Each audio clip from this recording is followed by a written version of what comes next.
हम देश का 77वां स्वाधीनता दिवस मनाने के लिए यहाँ पर एकत्रित हुए हैं। लघु भारत के रूप में एकत्रित यहाँ सभी का मैं स्वागत करती हूँ और आप सभी की जोरदार तालियों के बीच हमारे माननीय कुलपति महोदय major general doctor G K. Thapliyal ji का बहुत बहुत स्वागत है। आप सभी से अनुरोध की जोरदार तालियां उनके लिए हो जाएं। साथ ही हमारे कार्यकारी अधिकारी श्री कृष्ण मूर्ति जी का भी मैं बहुत बहुत स्वागत अभिनंदन करती हूँ। इसके साथ ही यहाँ उपस्थित सभी संकायों के संकाय अध्यक्ष, सभी महाविद्यालयों के प्राचार्य और सभी विभागों के विभाग अध्यक्षों, सभी प्रोफेसर्स, सभी एसोसिएट प्रोफेसर्स, सभी असिस्टेंट प्रोफेसर्स और सभी कर्मचारी और गैर कर्मचारियों का भी आज के इस कार्यक्रम में मैं तहे दिल से स्वागत करती हूँ। जनगण अधिनायक जय हे भारत भाग्य विधाता। पंजाब सिंध गुजरात मराठा द्राविड़ उत्कल बंगा। विंध्य हिमाचल यमुना गंगा उच्छल जलधि तरंग। तव शुभ नामे जागे तव शुभ आशीष मांगे।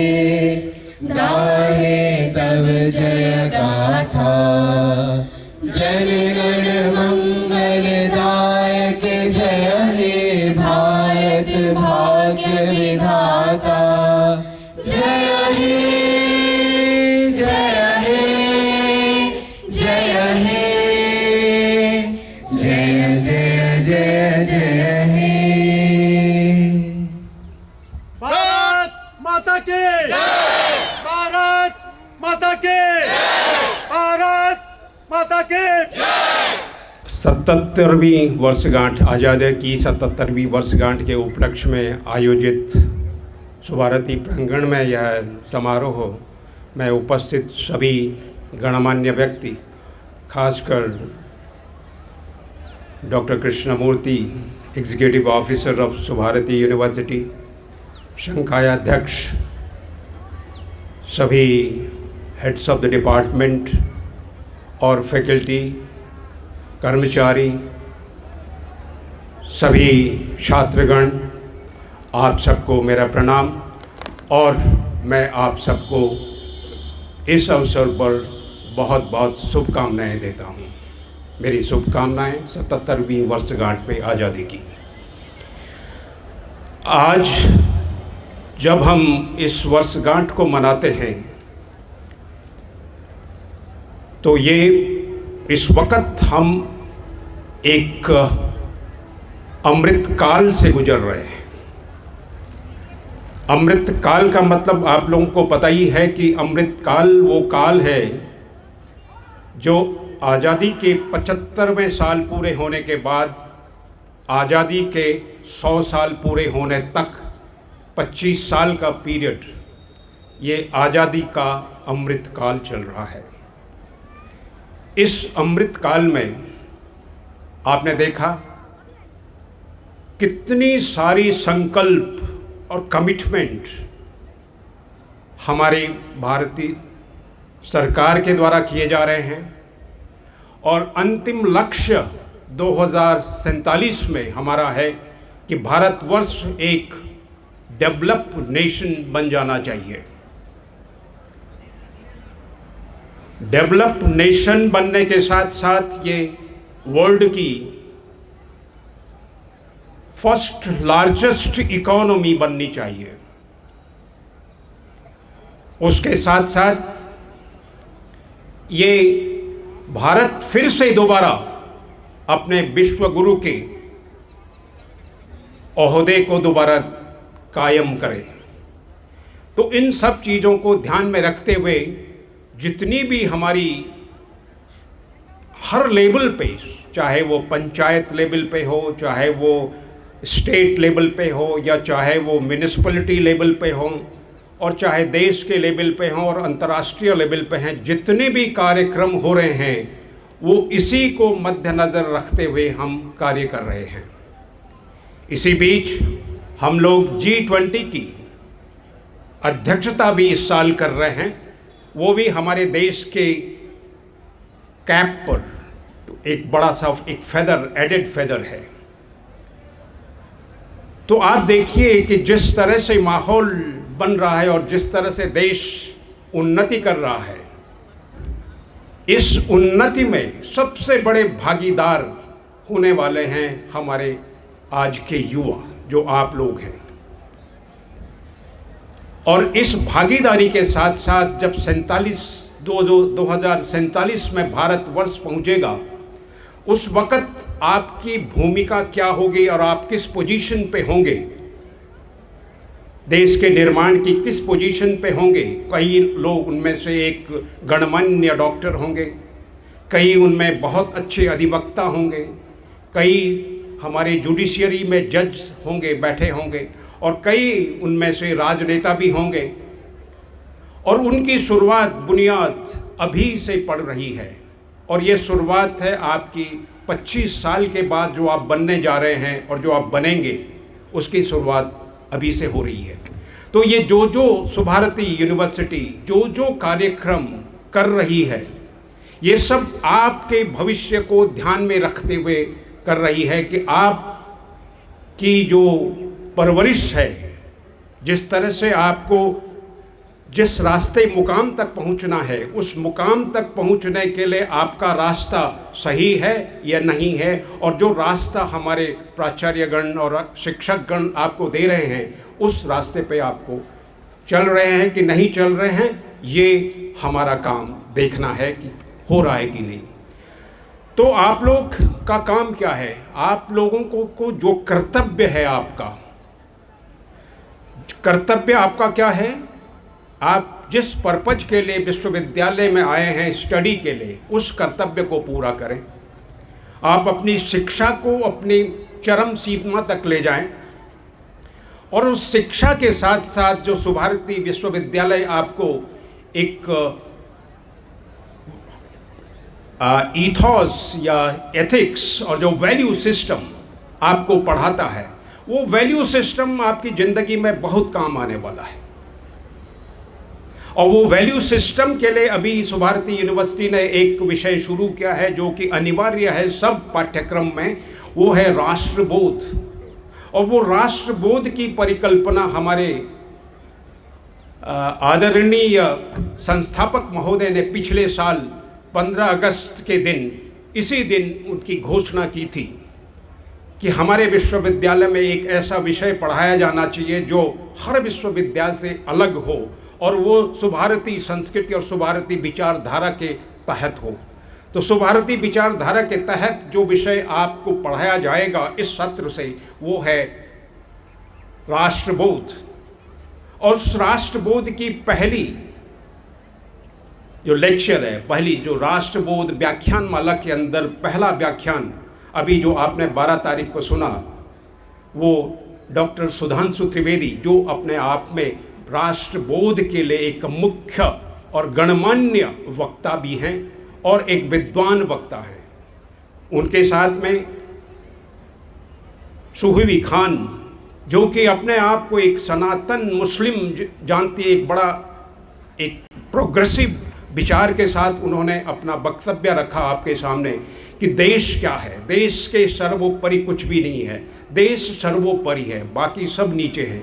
तो इन भावनाओं को आपने अपने अंदर पहुंचाना है, अपने अंदर जीवन जीना है इसकी भावनाओं के साथ, तो आप अपना कल्याण भी करेंगे और देश के कल्याण के साथ साथ भी जाएंगे। जब मैं बात करता हूं स्वाधीनता संग्राम की और हमारे इतिहास की, जिसमें हम परतंत्र हुए, तो हमारा यह इतिहास बड़ा लंबा इतिहास है। 1757 प्लासी का बैटल सिराजुद्दौला और क्लाइव लॉयड के बीच हुआ था, जिसमें सिराजुद्दौला को मीन्स उनके पीठ पे छुरा मारने वाले थे उन्हीं के मीर जाफर, जिनके नाम पे हमारे यहाँ एक कोई जानते हैं मीर जाफर के नाम से क्या है हमारी सुभारती यूनिवर्सिटी में?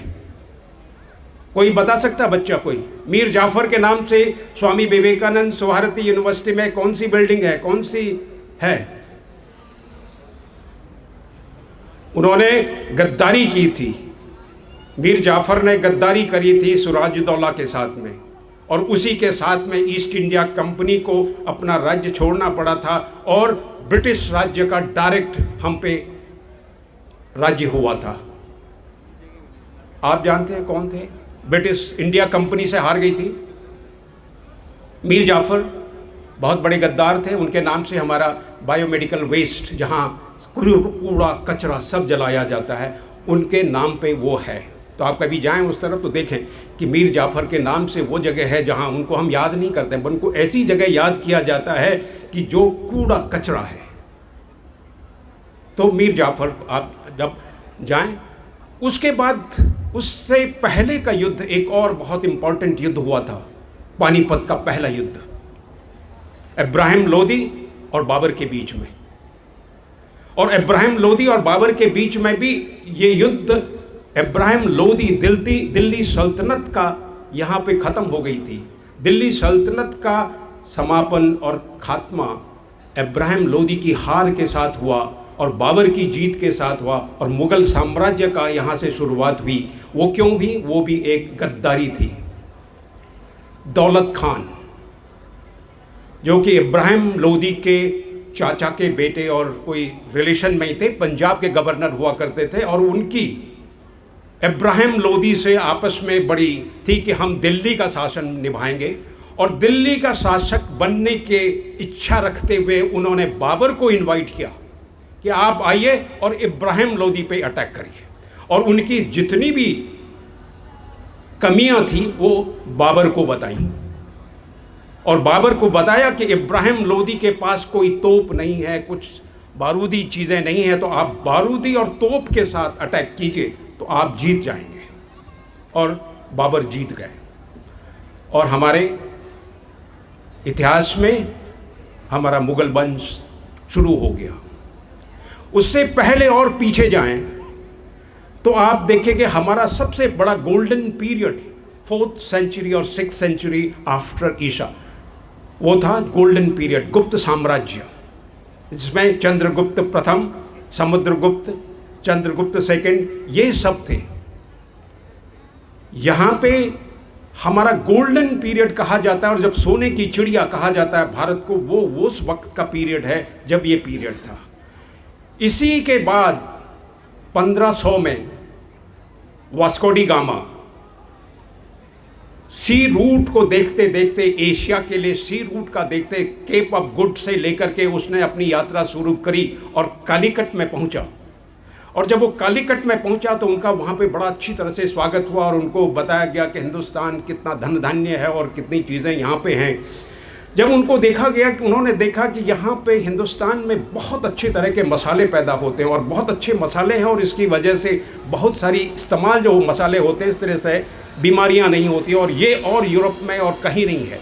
तो मसालों के लिए उसने जाकर के यूरोप में बताया कि ऐसी ऐसी जगह है एक ईस्ट में, एशिया में, भारत, जहाँ के मसाले बहुत होते हैं। इस मसालों के अट्रैक्शन में ब्रिटिश ने एक अपनी कंपनी बनाई, ईस्ट इंडिया कंपनी, जिसकी स्थापना हुई थी 1600 में। और 1600 में ये एक निर्देश मिला नेवी के कैप्टन को, हॉकिंस, कैप्टन हॉकिंस, और नाम मैं पूरी तरह से याद नहीं, हॉकिंस, वो आए और हिंदुस्तान का भ्रमण करके वापस चले गए। और फिर ईस्ट इंडिया कंपनी भारत में आई व्यापार करने के लिए। उनका मकसद केवल व्यापार करना था, हिंदुस्तान में राज करना नहीं था।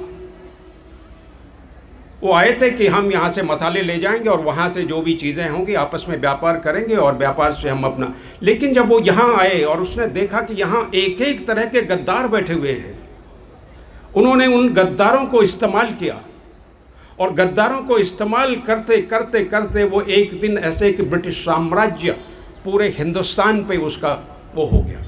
तो वो गद्दार जो थे वो उस वक्त नहीं थे, तब थे, अब भी हैं, हर जगह है।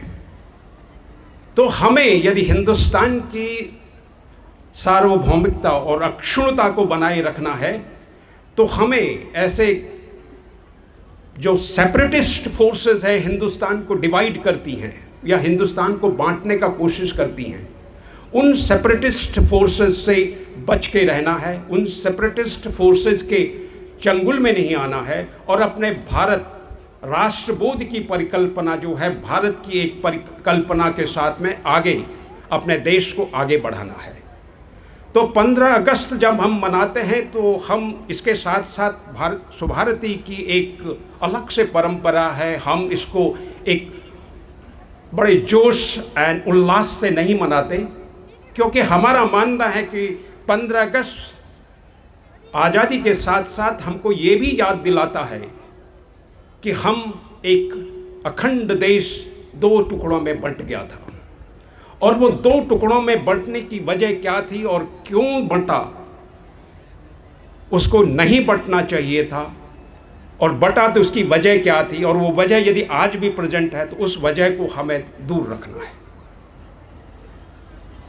साथ ही साथ जब हमारा देश 2 टुकड़ों में बंट गया तो बहुत सारे शरणार्थी इधर से उधर आए, हिंदुस्तान से पाकिस्तान और पाकिस्तान से हिंदुस्तान आए। उसमें कई मिलियंस, हज़ारों, लाखों लोग बेघर हुए और कई लोगों की जानें गई। उन लोगों की विभीषिका को याद किया कल 14 अगस्त को हमारी सुभारती यूनिवर्सिटी ने, जिसमें बच्चों को ये दिखाया गया पोस्टर के माध्यम से और स्पीच के माध्यम से, ये दिखाया गया कि क्या समय था वो 14 अगस्त जब कितने लोगों का कत्लेआम हुआ था दोनों तरफ, और वो क्या थी, केवल एक मानसिकता की वजह से, एक आदमी की मानसिकता की वजह से लाखों लोगों का घर गया, लाखों लोगों की जानें गई। तो एक आदमी कितना पूरी ह्यूमैनिटी को कितना नुकसान पहुंचा सकता है, इसकी कल्पना आपने देखी है कि विभाजन के लिए जो जिम्मेदार थे उनके, उससे पहले वर्ल्ड वॉर 1 जब हुआ तो किसी की तानाशाही की वजह से कितने लोगों का विस्थापन हुआ, कितने लोग आपस में मर गए। तो ये सब चीज़ें कभी मैं सोचता हूँ कि विभीषिका को याद करके हमें क्या मिलेगा, क्यों हम नेगेटिव चीज़ों को याद रखते हैं। बट कभी कभी नेगेटिव चीज़ों को भी याद रखना ज़रूरी है, तो ताकि हम उन नेगेटिव चीज़ों से कुछ शिक्षा लें। देश ने हमें क्या किया ये न याद करें, देश के लिए हम क्या कर रहे हैं ये ज़रूर याद रखें। इन्हीं शब्दों के साथ I conclude my address. Thank you very much. जय हिंद। शुरुआत करने से पहले वंदे मातरम मैं इसलिए कहना चाहता हूँ क्योंकि हम लोग बोलते तो हैं, लेकिन इसका मतलब क्या है? मतलब ये है कि हम अपनी माँ की वंदना कर रहे हैं। माँ कौन? जन्म देने वाली माँ, वो भी माँ है। जो हमें शिक्षित करती हैं वो भी माँ है। लेकिन इन सब से ऊपर अगर कोई हमारी माँ है तो हमारी देश है, वो हमारी भारत माँ है। तो अगर हम वंदना करते हैं तो सबसे पहले अपने भारत माँ की वंदना करते हैं। ये समझने के लिए जो हमारे परिवार के पुराने लोग हैं उनको पता होगा कि हम क्यों आज का दिन इंडिपेंडेंस डे नहीं कहते, लेकिन जो हमारे परिवार से नए लोग जुड़े हैं उनको मैं एक बार दोबारा याद करा दूं कि हम इसको प्रार्थना एवं संकल्प दिवस या सत्ता स्थानांतरण दिवस क्यों कहते हैं। लॉजिक ये है, 2 एस्पेक्ट। एक टेक्निकल, मान लीजिए ये बालक फ़ोटो खींच रहा है, ये एग्ज़ाम देने जाए, मैं इसको कहूँ एग्ज़ाम देने की ज़रूरत नहीं बेटा, तू पास हो गया, ये मान लेगा? आप लोगों से पूछ रहा हूँ, क्या ऐसे कोई बालक पास होता है? नहीं होता। उसी तरीके से अंग्रेज़ों का बस ये कह देना बेटा आज से तुम आज़ाद हो गए, हमको इंडिपेंडेंस नहीं दे देता। क्यों? क्योंकि उस मशीनरी को, उस देश की मशीन को चलाने के लिए आपको सबसे ज़रूरी एक कॉन्स्टिट्यूशन चाहिए, जो कि 15 अगस्त की तारीख में हमारे पास नहीं था। आपको देश में चीज़ें मेंटेन करने के लिए सबसे, और देश को बाहर के लोगों से बचाने के लिए आर्मी, नेवी और एयरफोर्स की ज़रूरत होती है, जो कि जिसके हेड्स इंडिया के नहीं थे। आपको देश में न्याय रखने के लिए सुप्रीम कोर्ट चाहिए होता है, जो नहीं था, और जो भी था उसका हेड विदेश में बैठा हुआ था। फाइनली सारे देशवासियों को एक तरीके से जोड़ने के लिए एक राष्ट्रगान होता है, वो तक नहीं था। तो ऐसे में ये मान लेना कि हम इंडिपेंडेंट हो गए थे, कुछ टेक्निकली सही नहीं लगा। दूसरी चीज़, अगर हम इमोशनली बात करें तो मैं माँ वाली चीज़ पे आया था। हमें INA एंथम बताया जाता है, हमें अब ये हमने ट्रेंड शुरू कर दिया है, शुभ सुख चैन की बरसा बरसे, ये हम गाना गाते हैं। इसका सेकंड पैराग्राफ जो नहीं गाया जाता, मैं चाहूँगा एक बार आप लोग ध्यान से उसके कविता को सुने और ये देखें कौन ये कह सकता है कि ये किसी व्यक्ति ने अपने देश के लिए लिखा है और अपनी माँ के लिए नहीं लिखा। सबके दिल में प्रीत बसाए तेरी मीठी वाणी, ये कौन अपने देश के लिए लिखेगा? हर सूबे के रहने वाले, हर मजहब के प्राणी, सब भेद और फर्क मिटा के, सब गोद में तेरी आके गूंथे प्यार प्रेम की माला। ये रिलेशन है हमारा हमारे देश के साथ। तो इमोशनल एस्पेक्ट पे देखें तो जब हमारे इस देश को, इस माँ को खंडित किया जा रहा है 15 तारीख को और 14 तारीख को, तो हम उसको हर्ष और उल्लास से कैसे मना सकते हैं? ये हमारा भाव था। अब इसको संकल्प लेने के लिए क्यों कहा है? हमारे को ये संकल्प लेना है कि हम आज की तारीख में किसी भी ऐसी चीज़ से जिससे हमारा देश बटे, उसमें हम अपना इतिहास याद करें और वो ना होने दें। मैं पहले की बातें नहीं कर रहा हूँ, मैं उन चीज़ों की बात करूँगा जो आज की तारीख में है। मेरे हिसाब से 3 सबसे बड़ी चीज़ें हैं जो हमें विभाजित करने की कोशिश कर रही है। सबसे पहला पॉलिटिक्स।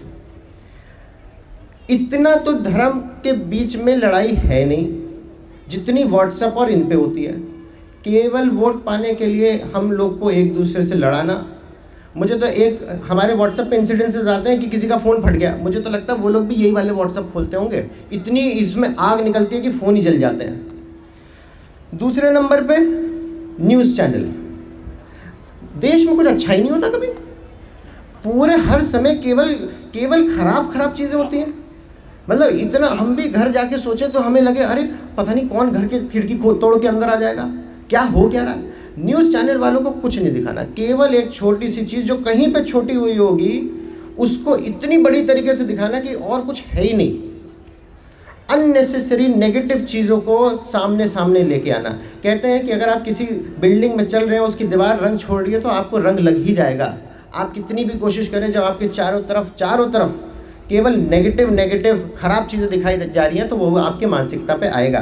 तीसरी चीज़ वेस्टर्नाइजेशन, एक अंधा तरीका दूसरे देशों की तरह चलने का। दूसरे देश हमारी तरह चलना चाह रहे हैं, वहाँ पे वो देख रहे हैं कि हल्दी चाहिए उनको, नीम चाहिए उनको, और हम क्या देख रहे हैं, हमें बर्गर चाहिए, हमें कोक चाहिए। उसी तरीके से वो कह रहे हैं कि हमारी जो रहने के तरीका है उससे हमारा सुसाइड रेट बढ़ रहा है, और हम कह रहे हैं नहीं, हमें तो अभी अलग अलग परिवार को बट के रहना बेहतर है, क्योंकि मम्मी पापा जो होते हैं उनके साथ तो रहने में सीनियर लोग होते हैं, उनको ऐसे ही रखना है, बहू नहीं एक्सेप्ट करेगी, बेटा एक्सेप्ट नहीं करेगा तो अलग होना है। वहाँ पे वो कह रहे हैं हमने करके देख लिया, हमारे यहाँ तो हर कोई सुसाइड कर रहा है और 80% 70% लोग जो वो साइकेट्री की दवा खा रहे हैं। तो हमारा ये संकल्प होना चाहिए कि आज की तारीख में जो रेलिवेंट चीज़ें हैं हम उसके प्रभाव में ना आए। दूसरी चीज़ प्रार्थना दिवस क्यों? मैं अलग अलग विचारधाराओं के बारे में अगर बोलूं, जानकारी सब विचारधाराओं के बारे में होनी चाहिए। तो मैं बौद्ध विचारधारा के बारे में अगर बोलूं तो उसमें एक बड़ी अच्छी चीज़ है, मैं ऊपर वाले से ये नहीं बोलता हे भगवान मुझे एग्ज़ाम पास करवा दे। बौद्ध विचारधारा में ऐसा नहीं है। बौद्ध विचारधारा में जो की है, जो सबसे बीज मूल मंत्र है, वो पंचशील है। एक अगर सेंटेंस उसके बोले, पाणादिपाता वेरमणि सिक्खा पदम समाधियामि, ये पाली में है, इसका हिंदी अनुवाद ये होगा कि मैं हिंसा नहीं करने की शिक्षा ग्रहण करता हूँ। मैं किसी से नहीं कह रहा हूँ हे भगवान हिंसा ना हो दुनिया में, नहीं, मैं ये कह रहा हूँ कि आप मेरे को इस काबिल बनाइए कि हिंसा ना करूँ। सबसे बड़ी चीज़ अगर बौद्ध विचारधारा में है तो पंचशील ना होके वो उसके आगे की लाइन है जो ये कहती है कि मेरे को आप इस लायक बनाओ ना। अगर हम ये समझ लेंगे तो मुझे लगता है हमारी ज़्यादातर समस्याएं खत्म हो जाएंगी। इस समय पे पंचशील के बाकी सिद्धांतों को बताना, क्योंकि यही हमारी प्रार्थना होनी चाहिए, धर्म के ऊपर नहीं। वो कहता क्या है, हिंसा नहीं करेंगे। किस तरीके की हिंसा? ये नहीं कि दूसरे को मार ही दिया। हिंसा बहुत तरीके की हो सकती है। वैचारिक हिंसा, आप किसी से अग्री नहीं करते तो उसके अगेंस्ट 10 चीज़ें बोलने लगी है, नहीं, एक सभ्य तरीका होता है। और एनवायरनमेंट के अगेंस्ट, हम में से कितने लोग ऐसे हैं जो चिप्स खाए और पैकेट फेंक दिया? मैं इसलिए कह रहा हूँ क्योंकि आपको नहीं पता ये पैकेट जाके कहीं पे पोल्यूशन करेगा, किसी को कैंसर हो जाएगा। अगर मैं ये कहूँ कि आप ही ने कैंसर किया है तो ये गलत है क्या? उसी तरीके से चोरी नहीं करेंगे। चोरी केवल ये नहीं कि दूसरे घर में डाका डाल दिया, चोरी इसमें भी है कि भाई अपनी थीसिस नहीं करी, अपना प्रोजेक्ट नहीं किया, किसी और का प्रोजेक्ट चुरा के हमने चेप दिया, अपने नाम से पब्लिश कर दिया। इस तरीके की भी, ये भी चोरी आती है। अब थोड़ा स्पीड पकड़ेंगे। व्याभिचार नहीं करेंगे। व्याभिचार का मतलब उस शब्द का मतलब ही क्या जो समझना है। व्याभिचार मतलब इलिसिट सेक्सुअल रिलेशनशिप। पूरे दिन मन में बस ये चल रहा है किस तरीके से वो लड़की हमें मिल जाए और वो लड़का हमें मिल जाए, बस यही चल रहा है। कोई इसके अलावा हमारे दिमाग में नहीं है कि भाई कोर्स की भी पढ़ाई कर लें या हमारा कर्तव्य ये है इसका भी पालन कर लें। तो व्याभिचार नहीं करेंगे, झूठ नहीं बोलेंगे। मेरा नाम कृष्णा है, मैं कृष्णा नहीं है, मेरा नाम कुछ और, ये झूठ नहीं।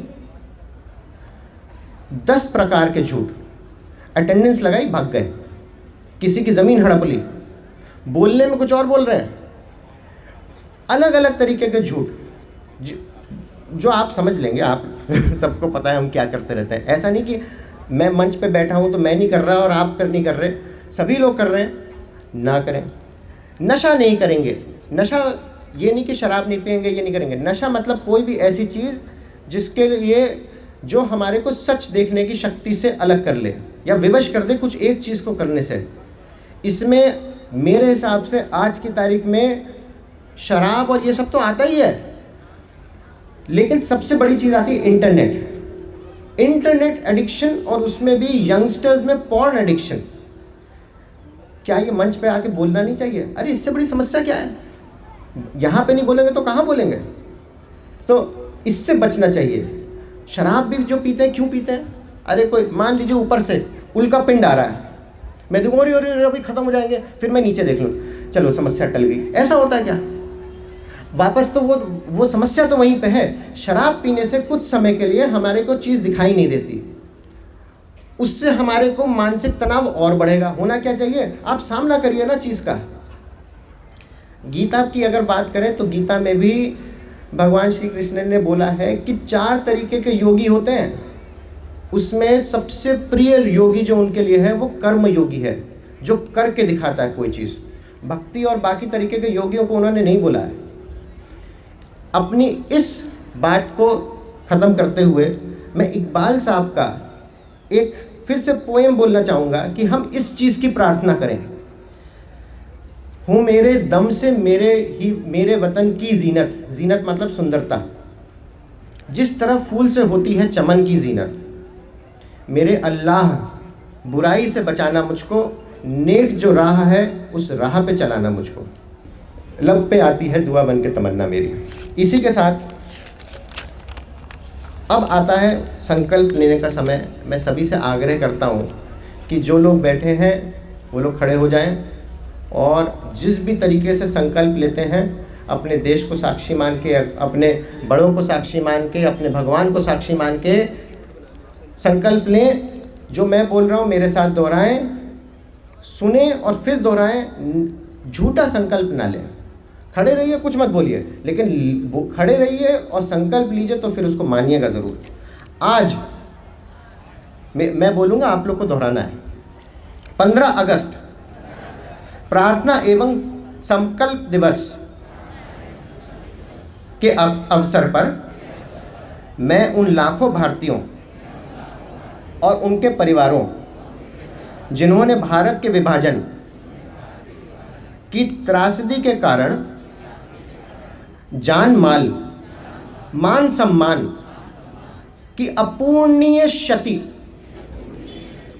झेली है के साथ अपनी सद्भावना प्रकट करता हूं।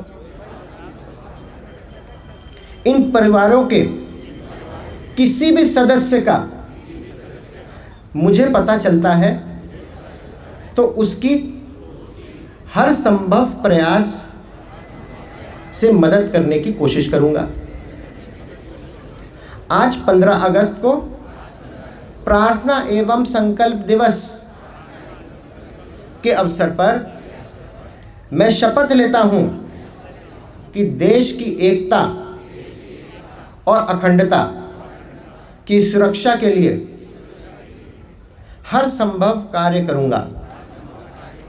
मैं धर्म, जाति, भाषा या क्षेत्र पर आधारित किसी भी प्रकार की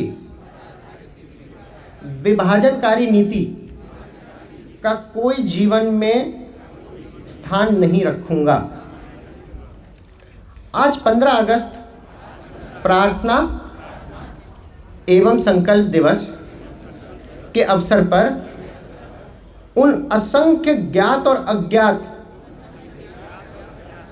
वीरों की जिन्होंने हमारे स्वतंत्रता के लिए अपने प्राण न्यौछावर कर दिए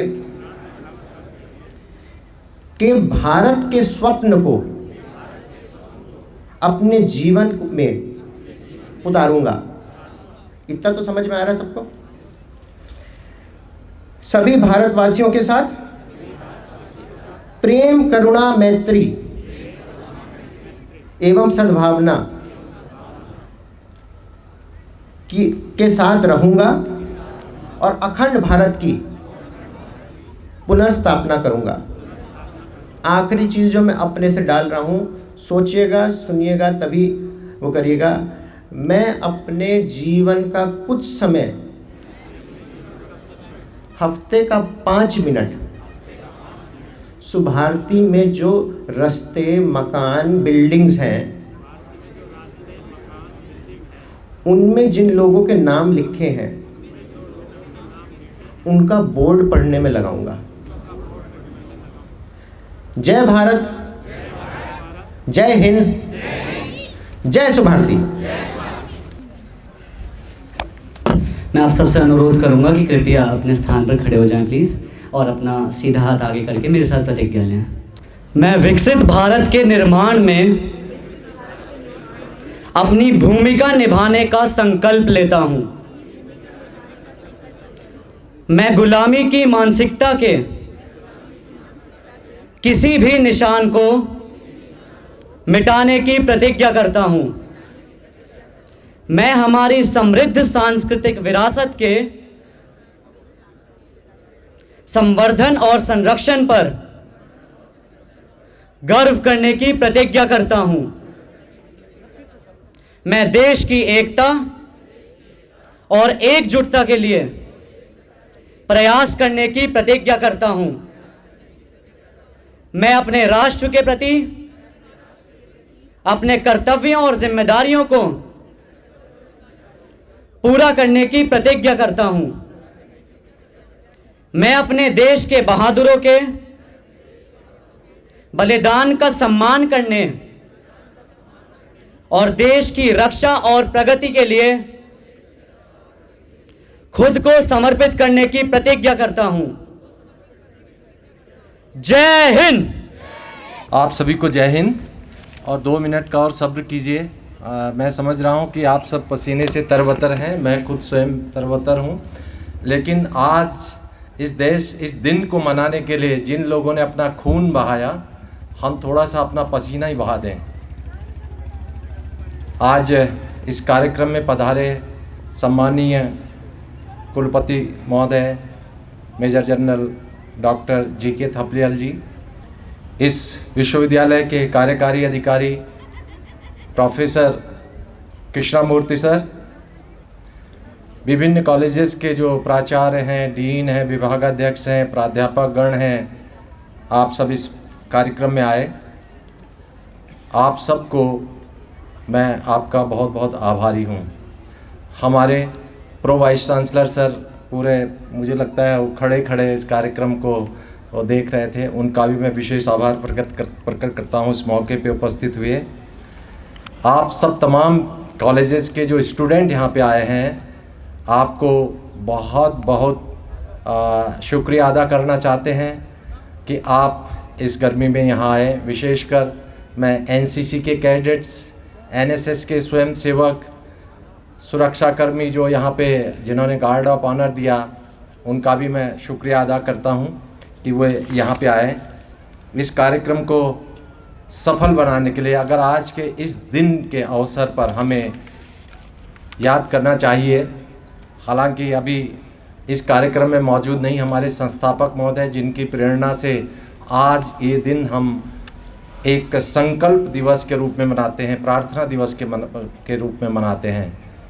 तो ये उन्हीं की एक अवधारणा है और उनकी अवधारणा आज पूरे देश में लागू हो रही है।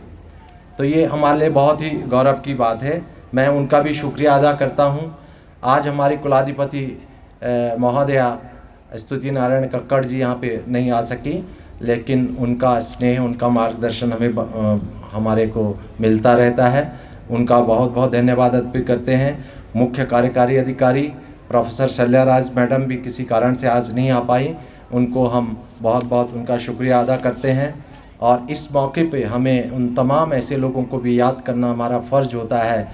देश के लिए शहीद जो हुए उनको तो याद करना ही है, लेकिन ये भी एक प्रकार की कुर्बानी है। इतना बड़ा विश्वविद्यालय, शिक्षा का केंद्र जिन्होंने बनाया, संघ माता डॉक्टर मुक्ति भटनागर जी को भी हमें आज के इस पवित्र दिवस पर याद करना चाहिए। उनका भी एक संघर्ष था।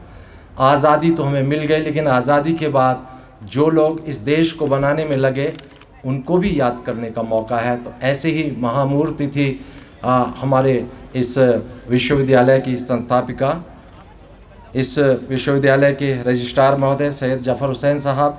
आपका बहुत सहयोग और मार्गदर्शन हमें लगातार हर कार्यक्रम में मिलता है।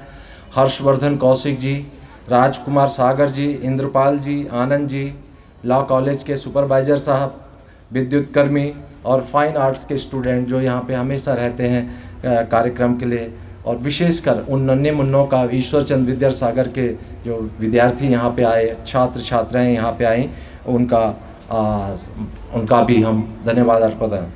रक्षा सेवाओं के अधिकारी भी यहाँ पे मौजूद हैं, उनको भी आज इस दिन पर हम विशेष बधाई भी देते हैं, शुभकामनाएं भी देते हैं और उनका धन्यवाद अर्पित करते हैं। एक बार फिर मैं ज़्यादा ना बोलते हुए, अगर किसी का नाम छूट गया हो, हाँ, मैं एनएसएस के जो प्रोग्राम ऑफिसर्स हमारे, उनको भी विशेष रूप से मैं धन्यवाद करूंगा कि वे हर कार्यक्रम में, विश्वविद्यालय के हर कार्यक्रम में वे आगे रहते हैं और हमारे एनसीसी के वॉलंटियर्स हमारे आगे रहते हैं। नरेश जी जो सुरक्षा के इंचार्ज हैं, वो उनका भी मैं धन्यवाद अदा करता हूं कि वे जो हैं हर समय और एक अच्छे अनुशासित ढंग से परेड का नेतृत्व करते हैं और बच्चों को तैयार करते हैं। पत्रकारिता एवं जनसंचार विभाग के मेरे सहयोगी जो कि इस कार्यक्रम को सफल बनाने में मेरे साथ रहे, उनको भी मैं धन्यवाद अदा करता हूं। एक बार आप सभी का तहे दिल से बहुत बहुत धन्यवाद। आपको स्वाधीनता दिवस की शुभकामनाएं, बधाई और जय हिंद, जय हिंद, जय हिंद। धन्यवाद। वंदे मातरम, वंदे मातरम, सुजलां सुफलां मलयज शीतलां शस्य श्यामलां मातरम, वंदे मातरम, वंदे मातरम। शुभ्र ज्योत्स्नां पुलकितयामिनीं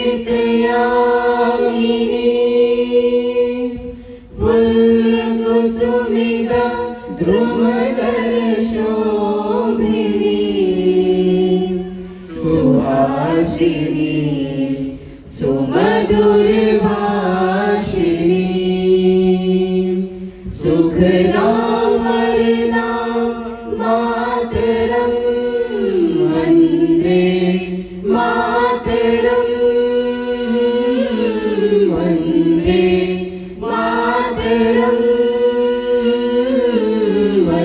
दे